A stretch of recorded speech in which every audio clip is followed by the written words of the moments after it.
Bonjour et bienvenue dans la chaîne de Mathématiques Sciences. Aujourd'hui, je vais présenter et expliquer une nouvelle vidéo. Cette vidéo donc en mathématiques pour les troisièmes, qui va se faire donc en deux parties ce coup-ci.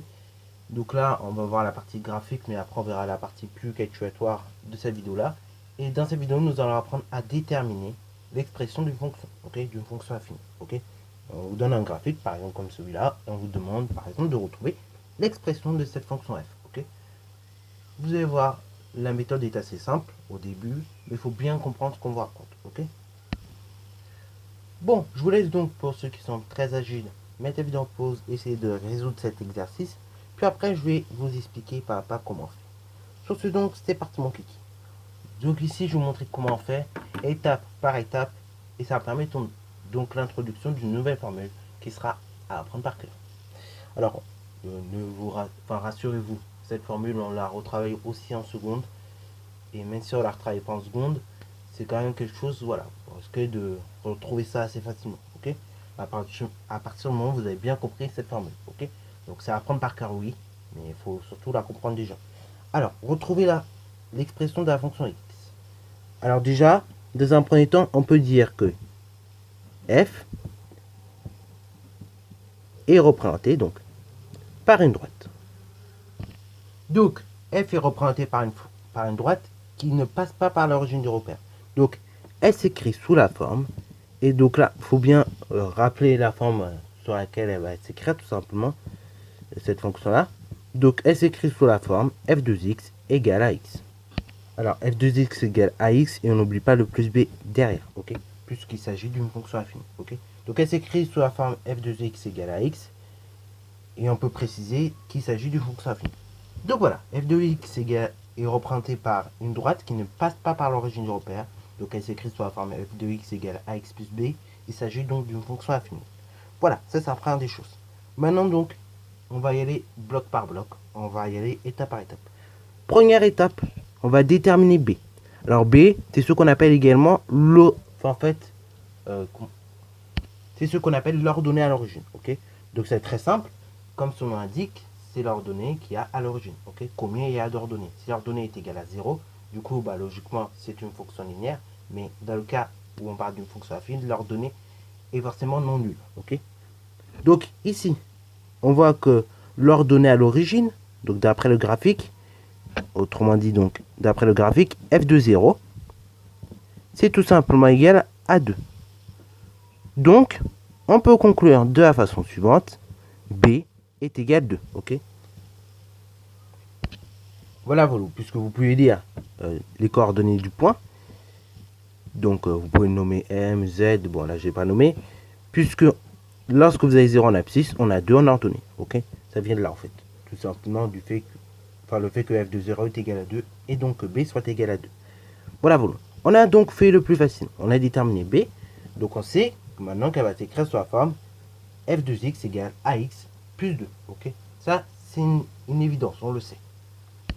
Maintenant, deuxième chose, on va déterminer le nombre A.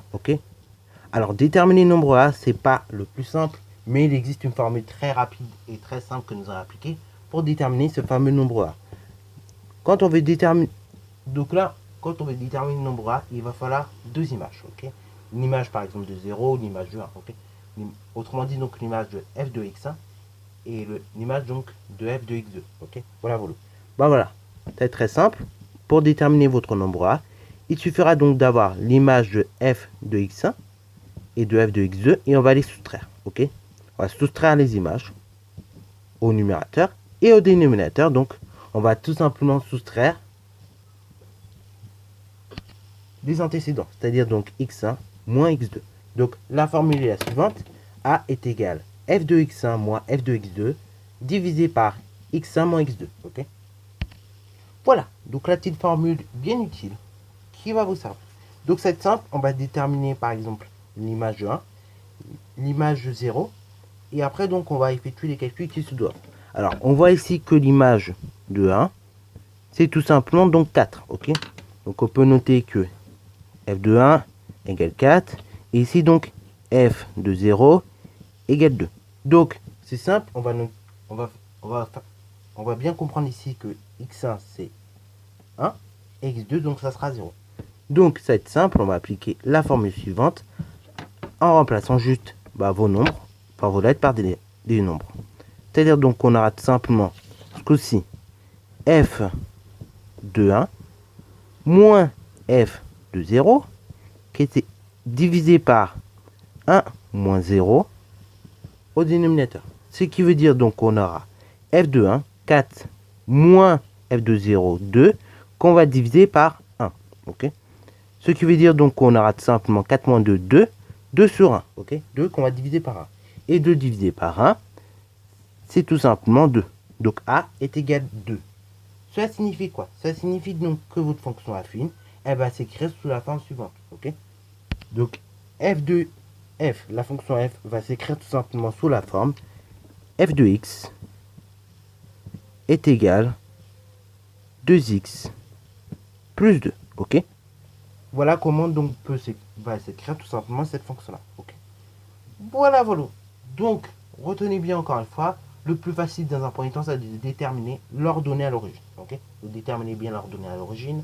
Ensuite, donc, vous utilisez cette formule-là pour déterminer le nombre A, donc le coefficient directeur de la droite.